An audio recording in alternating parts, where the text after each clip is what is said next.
Львы жаждут мщения, если враг их землю топчет и тиранит. Едва он к ним направит шаг, пылая кровь башкира прянет. И если смертный бой с врагом, подобно грому, грозно грянет, под грязным вражьим сапогом башкира честь лежать не станет.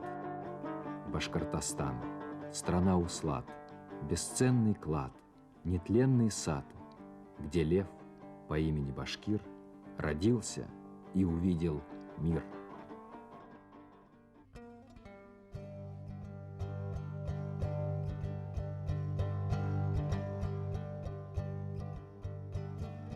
О чем он поет? О своих башкирских богатырях. Это вроде наших былин. Сейчас он поет о Кучумовичах и первом башкирском бунте. Старик, спой нам про Сиита или про Карасакала, или про Салавата. Башкирский бандурит закрыл глаза, точно вызывая дорогие тени родных богатырей. Ничего подобного я никогда не слыхал. Кажется, кругом все плакало, и было о чем плакать. Мне вдруг сделалось ясным, почему башкир не может работать. Он весь в прошлом. И какое прошлое? Начиная с Кучумовича и кончая последним батыром Салаватом, в течение 200 лет происходил неулегавшийся башкирский бунт. Это была геройская защита своей родины, и народ изжил в ней все свои силы. Народ умер, и эта песня была последним блуждающим огоньком, вспыхивавшим на его могиле. Жизненная энергия иссякла, и будущего не было. Такую безотрадную картину башкирской действительности нарисовал русский писатель Мамин Сибиряк под впечатлением своих путешествий по Башкирии в конце XIX века. Трагедия башкирского народа болью отозвалась в сердцах многих представителей русской интеллигенции. Им казалось, что дни башкир сочтены. «Беспременно пропадет этот самый башкир», — восклицал Глеб Успенский. Бесконечная череда восстаний против превосходящих сил российского государства унесла жизни наиболее активной и здоровой части народа. Казалось, что завещание Петра I своевольный башкирский народ на вечные времена обуздать, наконец исполнил. Но как ошибались сердобольные интеллигенты, пророчившие башкирам скорую гибель.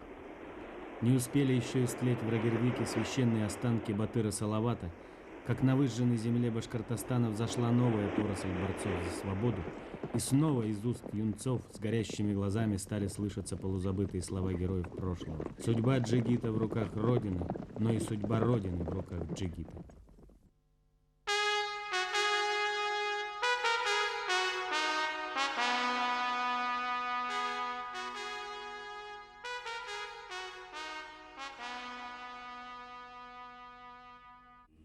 Ай, Муртазин, славнейший из мужей, ты Салават Батыр в 20 веке. Рубиновая кровь Урала — кровь твоя, а клич твой — вечный зов Урала. Из песни «Муртазин». Главному военному прокурору, генерал-майору юстиции, товарищу Варскому.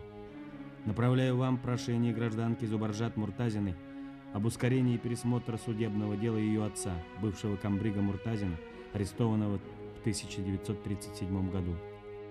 Муртазина Мусу знал по работе в инспекции кавалерии Красной Армии только с положительной стороны и считая, что врагом нашей партии и советской власти он быть не мог. Маршал Советского Союза Семен Буденный, 13 апреля 1956 года. Военная коллегия Верховного суда Союза СССР. Приговор военной коллегии от 27 сентября 1937 года в отношении Муртазина Мусы Лутовича по вновь открывшимся обстоятельствам отменен, и дело за отсутствием состава преступления прекращено. Муртазин реабилитирован посмертно. Через неполных 2 года после посмертной реабилитации Муртазина в одном из номеров газеты «Ленинец» увидела свет публикация, вызвавшая бурю негодования со стороны старых большевиков-партизанов. Как вы, участники башкирской кавалерийской дивизии, терпите такой позор, как помещение на страницах газет портретов генерала Шаймуратова и рядом с ним в полный рост Мусы Муртазина, чьи руки обильно обогрены кровью трудящихся Башкирии, Гневно взывали они к совести ветеранов Великой Отечественной войны, служившим в Шеймуратовской дивизии. Старые большевики не унимались, хотя на дворе стоял 1963 год. Они требовали новой крови, новых жертв, и все новые и новые доносы разлетаются в приемные различных инстанций. Маршалу Советского Союза Буденному. Один из молодых историков, товарищ Юлдашбаев, отбрасывая все кровавые злодеяния Муртазина, дал ему высокую оценку. До такого бесстыдства может дойти только заядлый сторонник буржуазных националистов и тот, кто под видом критики культа личности Сталина хочет обелить бывших контрреволюционных националистов, включая и самого главаря их, Заки Валидова. Обком не стерпел обком. Нуреев был первым секретарем обкома. Ну, его подзуживали, очень сильно подзуживали. Секретарь идеологический Сайранов и зав. Идеологическим отделом Ахмедзянов. Потом участники гражданской войны, бывшие фронтовики Красной Армии по гражданской войне. Потом белоречане, русское население Белорецкого района, города Белорецка, где Муртазин оставил неважную память своими действиями. Стычки же. Война же шла, гражданская война. Она не может без этого обойтись. Вот они тоже нажаловались. А Юлдашбаев такого мерзавца хочет реабилитировать. Вот обком взялся за это дело, вынес решение, считать совершенно недопустимым положительное отношение к национализму башкирского движения за автономию. Национализм Валидова, Муртазина и их единомышленников. Билал Хамитович Юлдашбаев, доктор исторических наук, профессор. За попытку объективного освещения башкирского национального движения решением Пленума ЦК КПСС 1963 года был снят с должности. Те, кому имя Муртазина было подобно кости, ставшей поперек горла, все же добились своего. Имя легендарного комбрига, несмотря на официальную реабилитацию, на долгие десятилетия было вычеркнуто из учебников истории. Его дочь Шауру Муртазину, талантливого режиссера и педагога, выжили из республики оголтелой травлей, а всех сочувствующих башкирскому национальному движению подвергли гонениям. Кем же был Муса Муртазин, что даже по прошествии многих лет со дня его смерти имя его продолжало внушать ужас одним, благоговение другим?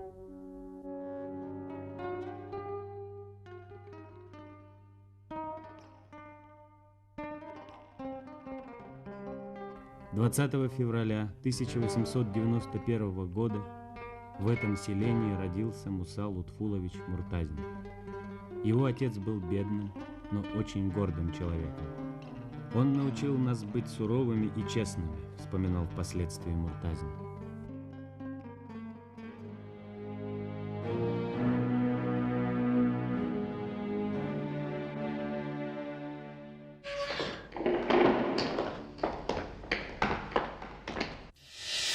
Гражданин Муртазин, вы обвиняетесь в шпионаже в пользу Японии, в организации террористической группы для совершения покушения на руководство ВКПБ и советского правительства, а также в том, что были участником антисоветских повстанческих организаций Башкирии, Татарии и Казахстана.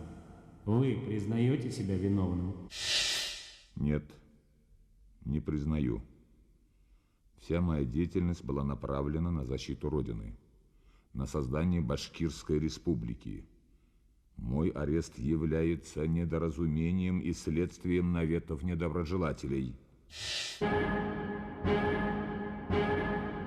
Товарищ Сталин лично знает меня, и я уверен, скоро все прояснится.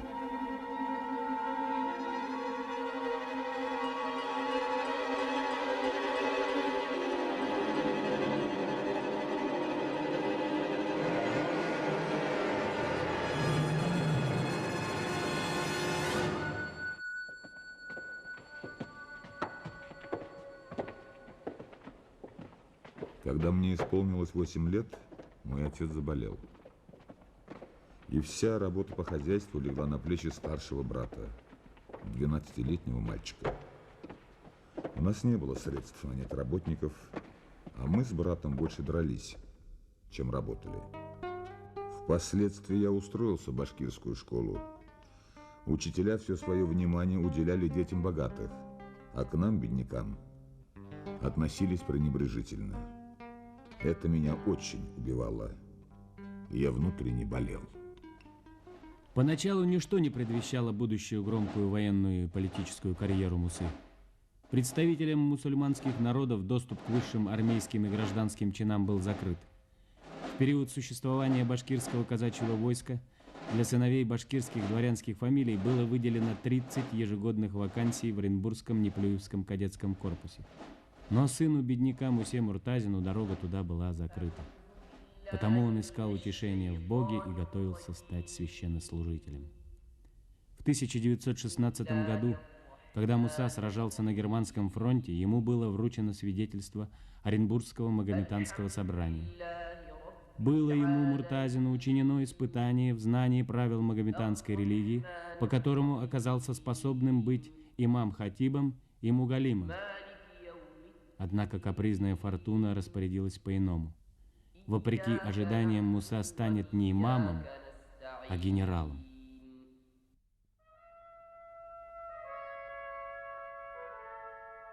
В феврале 1917 года 300-летняя династия Романовых, пролившая реки крови башкир и других народов империи, была свергнута. Мысль о возможности социального переустройства общества с головой захватила Муртазина, служившего в чине фейерверкера, то есть командира артиллерийского расчета на Румынском фронте. И он с упоением бросился в революционный поток. Его делегируют на 6-й армейский съезд, а оттуда на 1-й Всероссийский съезд мусульман.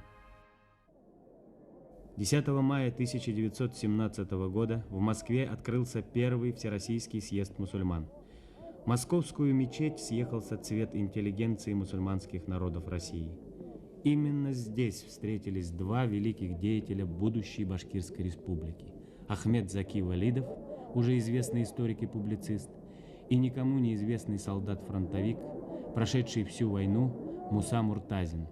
Временное правительство не хотело решать острейшего для России национального вопроса, откладывая его судьбу до созыва учредительного собрания.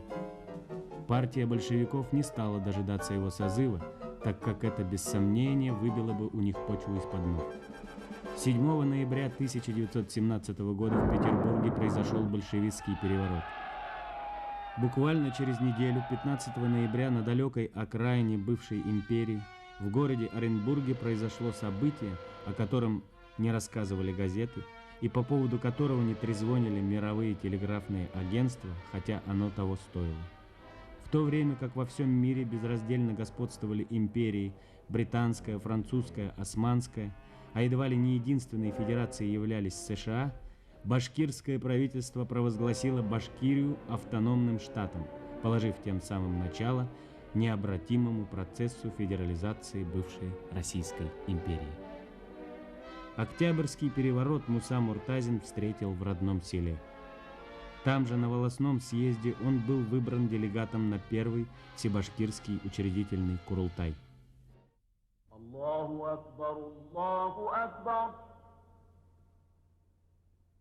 8 декабря 1917 года в Оренбурге в здании Башкирского народного дома «Караван-сарай» открылся 1-й Всебашкирский учредительный Курултай, в работе которого принял участие и Муса Муртазин. Курултай утвердил решение башкирского правительства об автономии Башкортостана. 18 января 1918 года Оренбург пал под натиском Красной гвардии. Несмотря на то, что башкирское правительство соблюдало нейтралитет, красногвардейцы подвергли его аресту. Большевики не хотели признавать автономию Башкортостана, и это окончательно оттолкнуло башкир от Советов. Национальные движения везде, всюду, проходившие под знаменем демократического национализма, который большевики иногда называют буржуазно-демократическим национализмом. Можно согласиться. Эти национальные движения, они почти все примкнули к белому движению. По той простой причине, что именно белое движение подхватило, продолжило, развернуло процесс начатой февральской демократической революции весной 1917 года. Белое движение – это продолжение демократической революции. Оно хотело отстоять и восстановить завоевание демократической революции 1917 года, потерпевшей поражение от большевиков.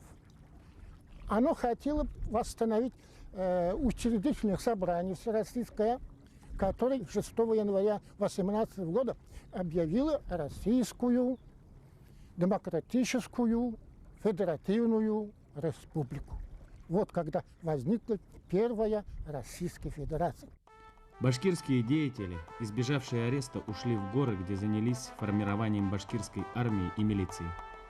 Среди них был и Муртазин. Башкир в нем бесповоротно победил коммунистов. Иллюзии остались в прошлом, а впереди были великие дела. Большевизм не нравился башкирам, которые в начале 20 века еще сохраняли большой запас нравственной силы. Большевики предлагали отказаться от прошлого, от могил предков, поменять имена и самих себя.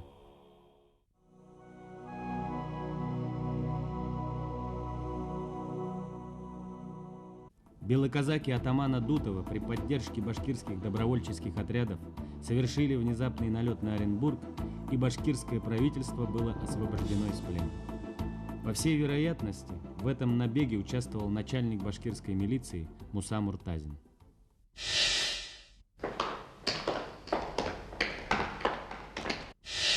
Вы напрасно, гражданин Муртазин, отпираетесь, утверждая, что были красным партизаном и поступили на службу к Колчаку лишь для того, чтобы взорвать белогвардейцев изнутри.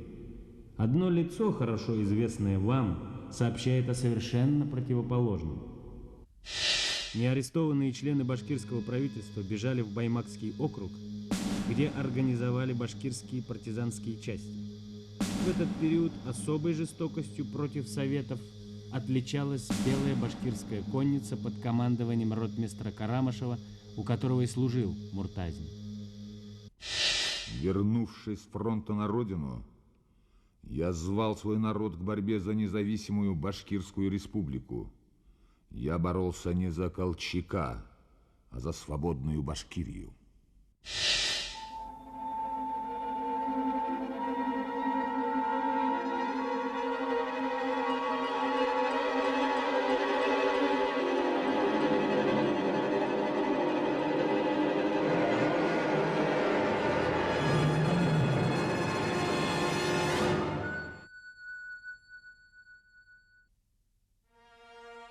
В мае 1918 года 40-тысячный корпус чехословаков, растянувшийся от Пензы до Владивостока, поднял восстание против Советов. Вскоре первый и второй башкирские полки совместно с чехами ворвались в Екатеринбург, жители которого забрасывали цветами своих освободителей от большевистской власти. Незадолго до этого большевики расстреляли последнего русского царя Николая II и его семью. Один из участников расстрела писал: «Казнь царя Николая и его семьи ускорила продвижение чехословаков и башкир». Столетиями Романовы были причиной гибели сотен тысяч башкир. И вот теперь башкирские воины стали причиной гибели Романовых. Мистический круг истории замкнулся.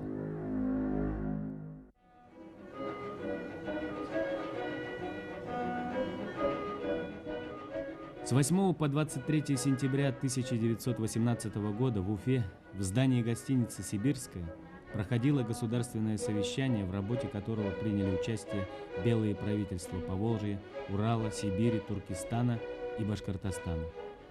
На совещании было сформировано Временное всероссийское правительство, вошедшее в историю под названием Уфимской директории. 27 сентября между директорией и башкирским правительством было подписано соглашение о признании за Башкортостаном прав широкой автономии. Тогда казалось, вот он долгожданный миг. Наконец, автономия признана правительством России. Даже такой убежденный монархист, как атаман Дутов, был вынужден считаться с фактом признания Башкирской республики. Приказ войскам Юго-Западной армии от 19 октября 1918 года. Станишники, башкиры и солдаты народной армии, на вас возлагается начало решительных действий, и от вашего успеха будет покой Оренбургскому краю, войску и Башкортостану. Трусам, грабителям и хулиганам не править Россией. Да здравствует вольное казачество и свободная Башкирия. Командующий армией генерал-лейтенант Дутов.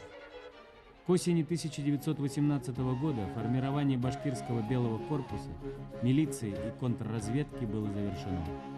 Рядовой состав башкирского войска состоял в основном из башкир, но командный состав был интернациональный. На алтарь башкирской автономии положили свои жизни татарские офицеры Али и Усман Терегуловы, Абдрашид Бикбабов и многие-многие другие. В башкирских войсках служили русские, поляки, чехи, казаки. Так что самоопределению башкир сочувствовали передовые представители всех народов. Башкирские полки отчаянно сражались против Красной армии. Однако демократический период белого движения приходил к концу. Наступило роковое 18 ноября 1918 года. Адмирал Колчак арестовал директорию, совершив по сути дела государственный переворот, и объявил себя верховным правителем России, то есть диктатором. Ни Колчак, ни Деникин не признавали право нации на самоопределение, что подтолкнуло многие народы России к отходу от белого дела. Это значительно ослабило белое движение. Жизнь, как винтовая лестница минарета караван-сарая. Тут нет ни углов, ни резких поворотов. Идешь, не замечая, что уже давно свернул совсем в другую сторону. И нет никаких ориентиров, чтобы понять, где же запад, где восток, и в какую сторону тебе нужно идти. Все идешь, набираешь высоту и совершенно не знаешь, когда же конец этому бесконечному подъему, когда же можно будет остановиться, перевести дыхание и вздохнуть свежим воздухом сладкой свободы. Чем вы объясняете свое сотрудничество с Дутовым? Башкирское правительство заключило в августе 1918 года с Дутовым договор на условиях признания башкирского самоуправления. Башкиры стремились получить вооружение и снаряжение и использовать их исключительно в целях защиты своей автономии. Что же, складно. А вот послушайте, что пишет ваш главный обвинитель. Колчак не был заинтересован в создании башкирской армии. Тем более он не мог допустить ни автономии Башкирии, ни нахождения башкирского корпуса в компактной массе в Башкирии. Тем не менее, в боях против нас особенной дерзостью и налетами отличался первый башкирский кавалерийский полк Муртазин, до февраля 1919 года бок о бок с дутовскими казаками, сражавшийся против веренной мне первой Красной армии.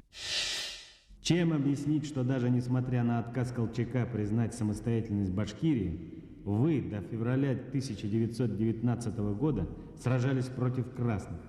Ведь контакты с советами начались уже в январе. Нам нужны были гарантии со стороны советской власти. А какие можно давать гарантии тем, кто сложил оружие?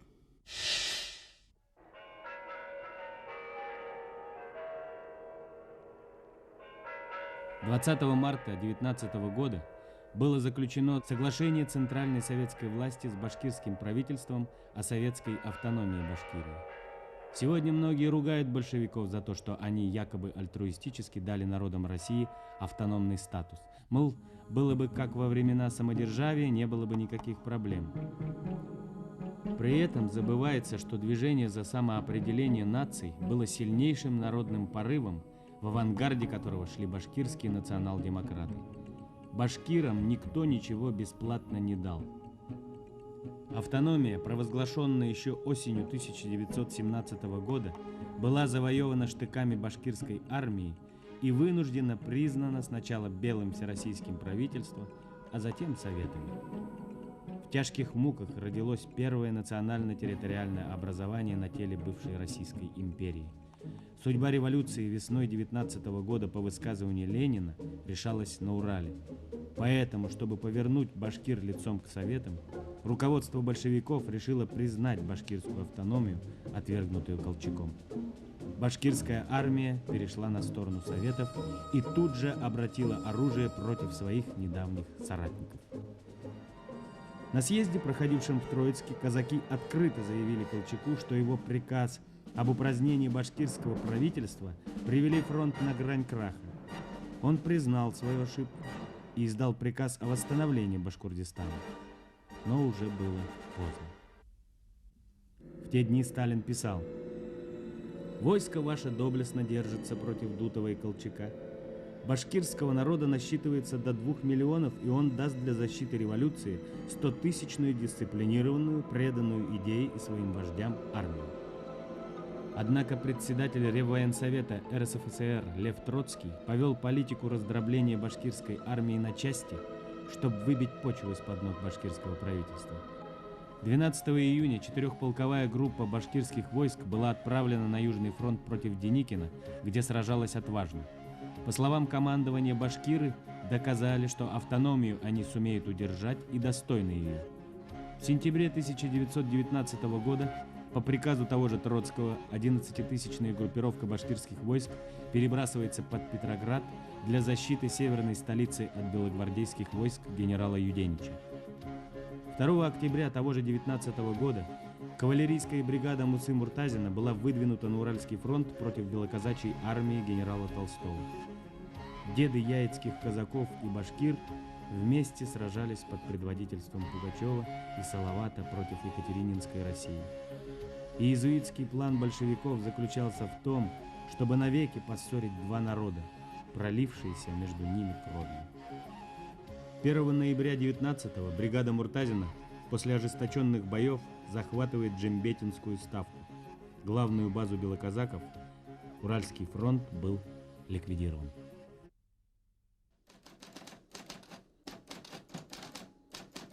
Протокол заседания областной партизанской комиссии. Слушали. Дело красногвардейца Мусы Муртазина.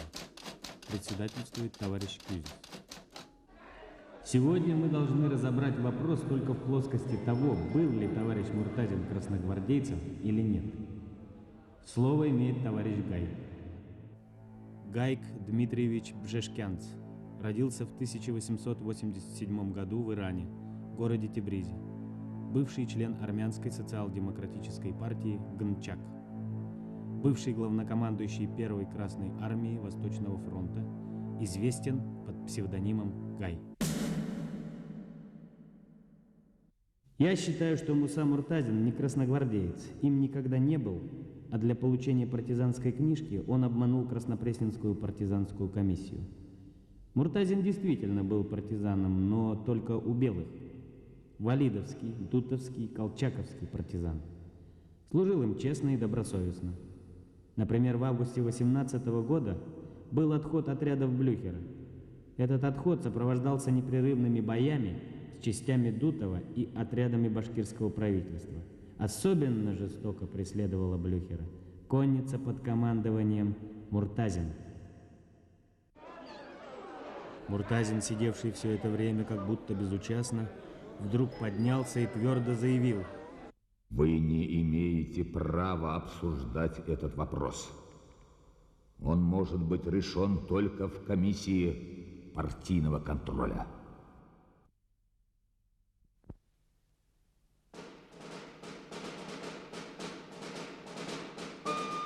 Летом 1918 года под напором белоказаков и отрядов башкирского войска Блюхер, ставший впоследствии легендарным маршалом Красной армии, со своим 10-тысячным отрядом составленным из рабочих уральских заводов, начал отступление из Башкирии.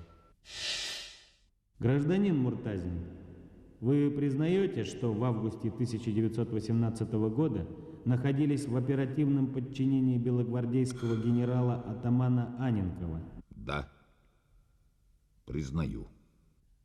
В своей книге вы пишете, что в бою с Блюхером на реке Сим попытались перейти на сторону красных, но они, не зная намерений полка, встретили его огнем. Да, пишу. Но у нас есть неопровержимые доказательства обратного. В руки следствия попал рапорт атамана Анненкова на имя командира первого башкирского полка Амира Карамышева. Командир первого эскадрона состоял в моем отряде около 2 недель. Но и в этот короткий период Хорунжий Муртазин, выдающийся мужеством, сметливостью и распорядительностью, оказал громадную услугу отряду. Нагнав противника на реке Сим, когда мой отряд под натиском во много раз сильнее противника начал отходить, Хорунжий Муртазин с эскадроном прикрывал отход пехоты и блестяще выполнил эту задачу. С сожалением, расставаясь с Хорунжием Муртазиным, считаю своим долгом просить вас о производстве Хорунжего Муртазина в следующий чин. Начальник Верхнеуральского отряда Анненков. Полк, чье нападение с большим уроном для него отбил Хорунжий Муртазин, носил имя Стеньки Разина. Один из свидетелей того боя вспоминал: на реке Сим Муртазин сумел отбросить полк Стеньки Разина на правый берег. Протокол заседания областной партизанской комиссии. Слушали. Дело красногвардейца Муртазина. Слово предоставляется товарищу Юревичу, ответственному секретарю Башкирского обкома КПСС. Муртазин должен быть очень благодарен партии, что она ему простила прежние его дела и дала орден, имея в виду, что он является нацменом. Мы говорим: ты вступил в партию, на польском фронте искупил свою вину, и мы это оцениваем. Но если он пытается и дальше извращать факты, то мы должны дать ему серьезный отпор.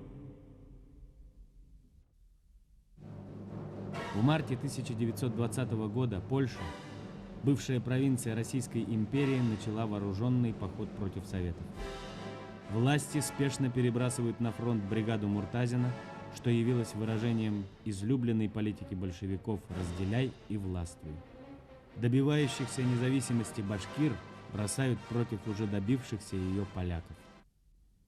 Генерал-майор Лизюков вспоминал: участие башкирской бригады было для поляков одним из самых неприятных открытий. Через день после прибытия на фронт, 8 мая, Муртазин атаковал село Бровары. Тот же Лизюков так описывает бой. Еще в походе на подступах к полю боя Муртазин заметил идущих в атаку польских улан и с марша развернул свою конницу.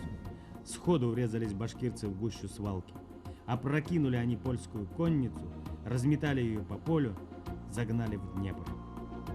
Одной из самых ярких страниц польской кампании было форсирование Днепра, мастерски исполненное башкирской бригадой.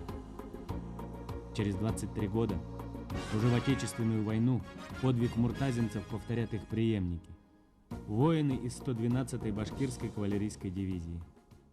Взаимоотношения Буденного и Муса Муртазина связаны с 20-м годом, когда первая конная армия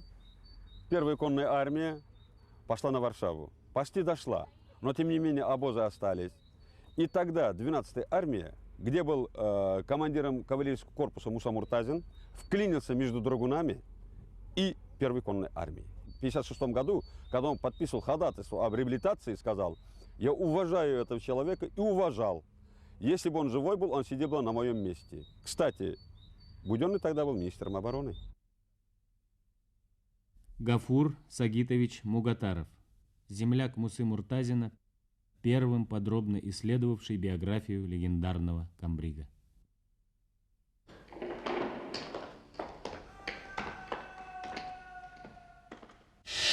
Гражданин Муртазин, были ли у вас планы перейти вместе с бригадой на сторону поляков?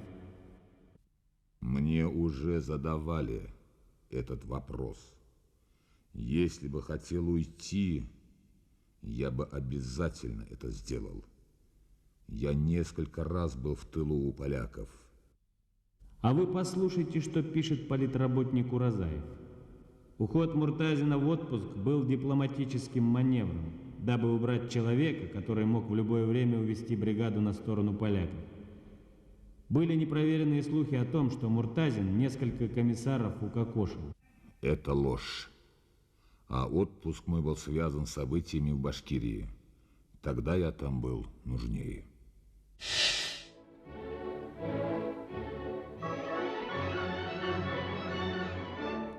Башкортостан образца 1919-20 годов представлял собой замечательное по своей противоречивости зрелище. Башкирские деятели настолько были уверены в своей независимости, что по сути дела проводили самостоятельную экономическую политику. Когда по всей стране господствовала продовольственная разверстка, отбиравшая у крестьян все излишки, в Башкирской республике была введена запрещенная в России свободная торговля. Большевики не могли мириться с таким отклонениями от генеральной линии, и когда к весне 1920 года положение Советов упрочилось, приступили к ограничению прав Башкортостана. Полностью ликвидировать республику они уже не могли. 19 мая 1920 года увидел свет документ о государственном устройстве автономной Советской Башкирской Республики. Когда Валидов возмутился по поводу ограничения прав республики и сослался на соглашение 19 года, Ленин цинично назвал его клочком бумаги. Большевики окончательно сбросили маску со своего лица. Убедившись в бесперспективности сотрудничества с Советами, большинство членов башкирского правительства ушло в Среднюю Азию, где примкнуло к басмаческому движению. С их уходом в горах Башкортостана и Зауралья вспыхнуло восстание во главе с бывшим председателем Баш-ЧК Сулейманом Мурзабулатовым.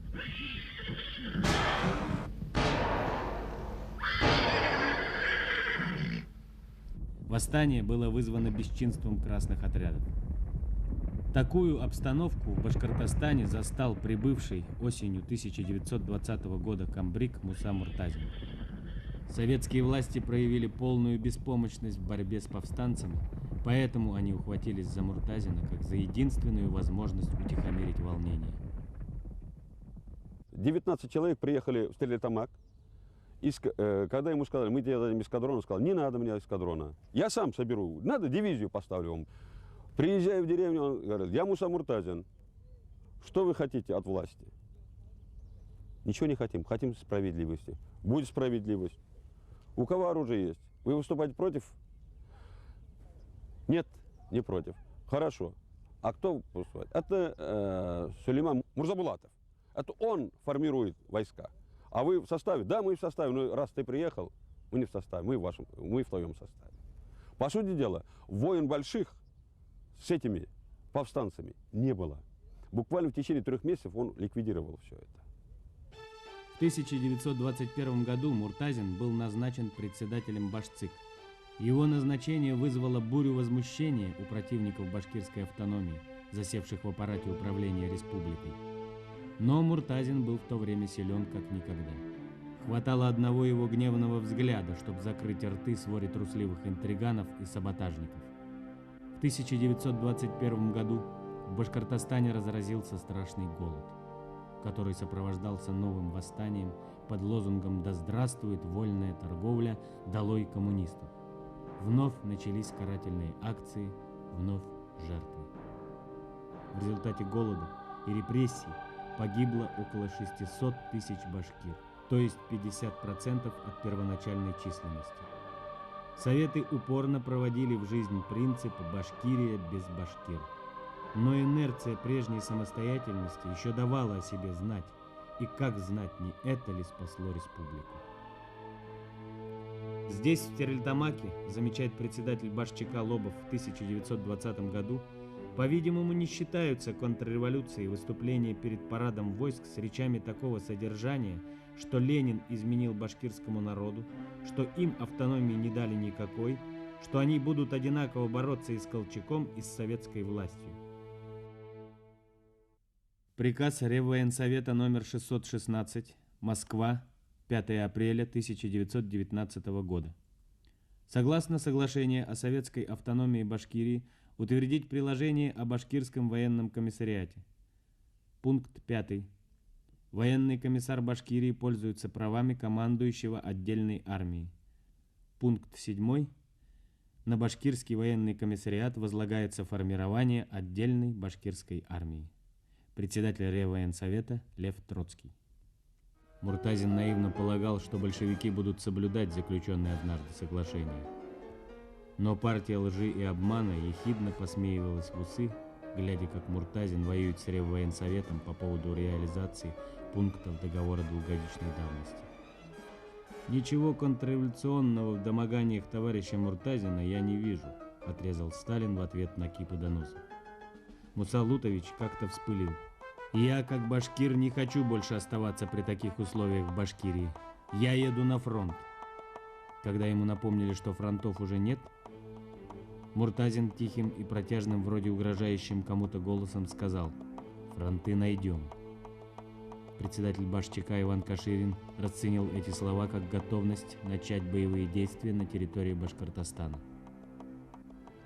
В феврале 1922 года Муртазина отзывают из Башкирии в Москву. Муртазин успешно заканчивает Академию имени Фрунзе, служит в армии, затем в Генеральном штабе. За боевые подвиги в годы Гражданской войны Муртазин был награжден 3 орденами Красного Знамени, серебряной шашкой и золотыми часами. Муртазин не был тщеславен, равно как никогда ни перед кем не заискивал, даже перед вождями партии. Напротив, он постоянно, что называется, лез на рожон. Мало того, он даже глумился над святостью членства в партизанской организации, как будто намеренно искал смерти. Протокол заседания областной партизанской комиссии. Слушали. Дело красногвардейца Мусы Муртазина. Слово имеет товарищ Сызранкин. Куда он свел значение партизанского билета? Он говорит, что партизанский билет дает 50% скидки на квартиру и бесплатный проезд на трамвае. Вы видите, он в этом билете видит только материальное благополучие. Это никуда не годится. Муртазин белогвардеец, человек, который запятнал себя такой славой, что никакая краска не может замазать ее. Эти краски остаются в истории несмываемыми. Позор для красногвардейцев, что среди нас находится такой кровопийца, который резал наших товарищей. Муртазин, еле сдерживая ярость, поднялся с места и сказал: Вы можете выносить какое угодно решение. Это дело Сталин разберет. Он лучше вас меня знает. Я считаю совершенно недопустимым, что Муртазин на каждом шагу козыряет именем нашего вождя товарища Сталина, как будто он является его самым близким помощником.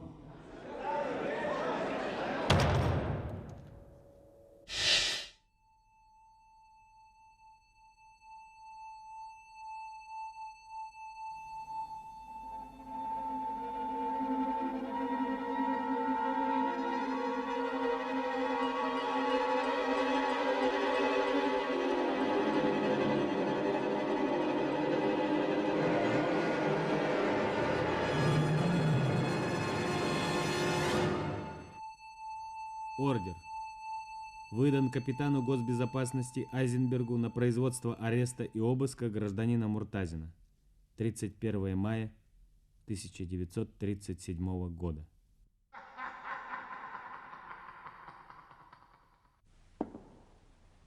Смейтесь, смейтесь. Гражданин Муртазин, как известно, 18 февраля 1919 года состоялся переход башкирского войска на сторону советской власти. Почему же не перешли вы и ваш полк? Вы неверно информированы. Первый кавалерийский полк во главе со мной и вся башкирская армия перешли на сторону красных. И тут началось. По условиям переговоров башкирский корпус с оружием переходил в распоряжение первой армии Гая. Однако командование 20-й Пензенской дивизии, не считаясь с договоренностями, приказали башкирским солдатам складывать оружие и чуть ли не с поднятыми руками сдаваться как пленным. И тут началась вакханалия издевательств и массовых расстрелов. Не выдержала душа уральского беркута. На рассвете 18 марта он поднял свой полк на коня и бросился в атаку. Ошеломленные бешеным натиском, солдаты Смоленского полка в панике отступили, бросив убитых, раненых, оружие.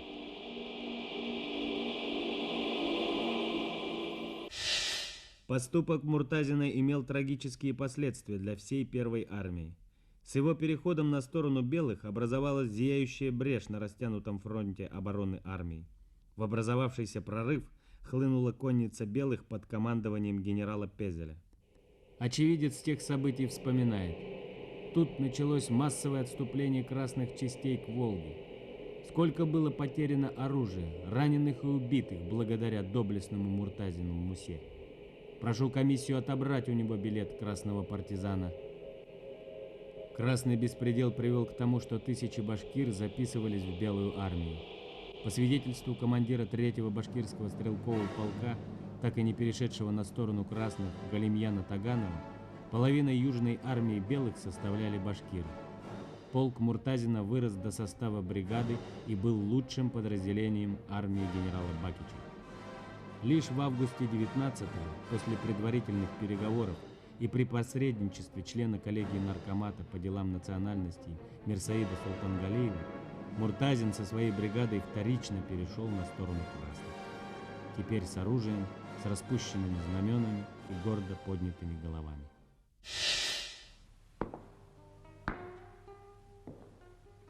Моей воспитательницей была бабушка, жена заслуженного перед башкирским народом атамана восстаний, против давившего Башкирию царизма.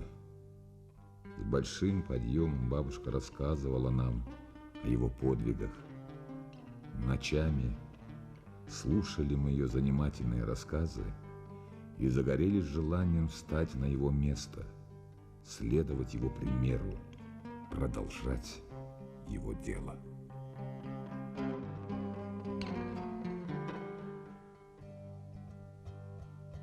Байгуш Надыр пел о Кучумовичах, о старом Сиите, о Балдарбае и Салавате. Закончилось это пение о каком-то молодом хане Кучумовиче, который скрывается в степи, но со временем соберет всех башкир в одно царство. О, молодой хан отомстит за всех. Много терпели башкиры, а молодой Кучумович отдаст им все: и горы, и степи, и реки.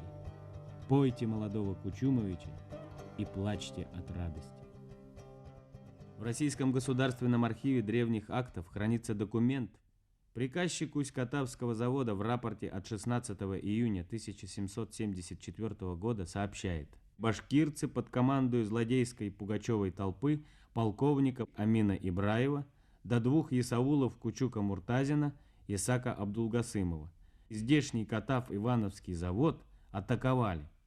Упомянутый в документе Исаул Кучук Муртазин, основавший аул Кучук, родину Мусы, и есть предок генерала Мусы Муртазина. Оба были борцами. В жилах обоих текла бунтарская кровь, кровь борцов за свободу Башкортостана. Какая сила заставляла джигитов, несмотря ни на какие потери, вновь и вновь вставать на защиту отчизны, и есть ли эта сила сегодня?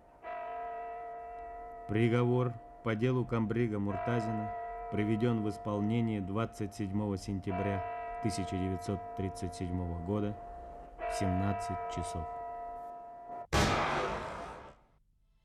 Муртазин был приговорен не за свои убеждения и не за свою мятежную деятельность. Цинику Сталину до этого не было никакого дела. Он хотел лишь избавиться от старой гвардии, еще помнившей те времена, когда отец народов играл в партии большевиков более чем скромную роль. Сталину не нужны были лишние свидетели, и он от них избавлялся. В 1937-1938 годах погиб почти весь командный состав Красной армии.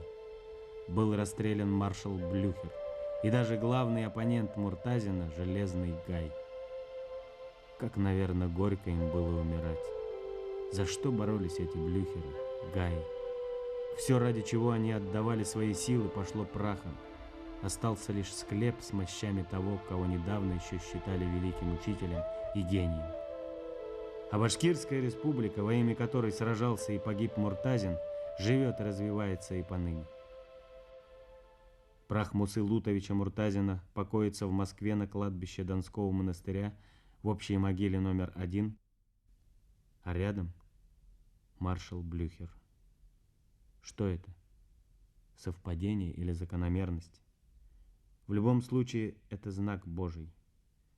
Могила примирила и вместила обоих, и верного слугу Сталина, и мятежника Муртазина. Теперь они оба равны, но как не равен след, оставленный ими на земле.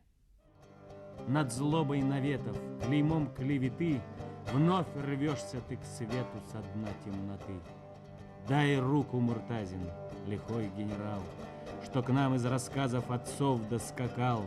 Дай руку и снова скачи впереди, чтоб саблей и словом тарить нам пути.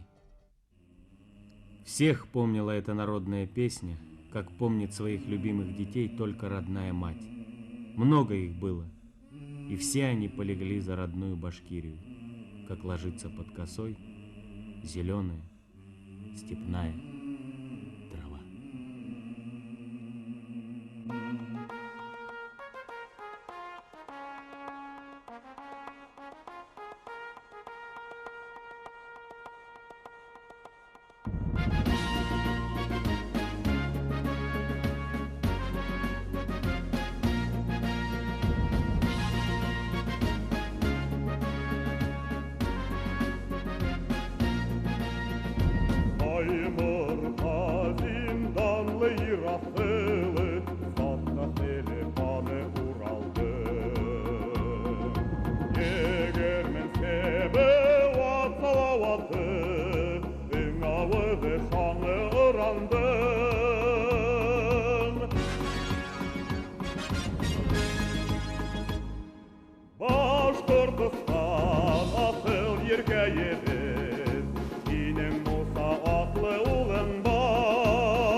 Ayda